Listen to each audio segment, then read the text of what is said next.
नमस्कार। शांति ओडिशा को आपण मानक स्वागत। संवाद पढ़ुछंती स्मृतिरंजन मिश्र।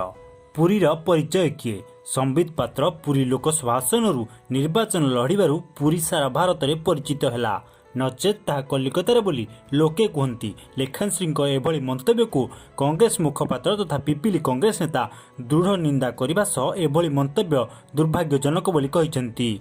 पुरी संपर्क में लेखाश्री किंबा भारतीय जनता पार्टी कौन धारणा नथिबा से कहिसेंती। लेखाश्री तांकर एभली मंतव्य पई महाप्रभु जगन्नाथ और पुरी जनसाधारण पाखरे क्षमा प्रार्थना करंतु बोली से दाबी करिसेंती।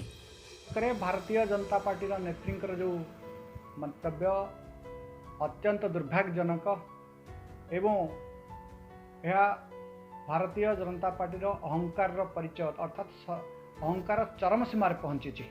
नचेत पुरी विश्व दरबार में परिचित होता स्थले पुरीर परिचय अत्यंत स्वतंत्र थिबा बेले भारतीय जनता पार्टी नेत्री जो भाव में पुरीर परिचय संपर्क में वक्तव्य प्रदान कले ताकू कांग्रेस घोर निंदा करुच्ची एवं एथि गोटे कथा स्पष्ट हो पड़ुची जे से पुरी संपर्क में तांकर ज्ञान नाही, तांकर नाही कि तांको पार्टी मध्य पुरी संपर्क में ज्ञान नाही। यदि ज्ञान था पुरी संपर्क सम्यक धारणा था एभली वक्तव्य से देन थांते। तेणु पुरी जोगु सी परिचय सृष्टि करछंती ना पुरी तांको जोगु परिचय सृष्टि करछि ताहा ओडिशा जनसाधारण जानिचंती। तेणु तांकर ए वक्तव्य को आम निंदा करने सहित तुरंत यही वक्तव्य से पुरीवासी और जगन्नाथ निकट में क्षमा प्रार्थना करते।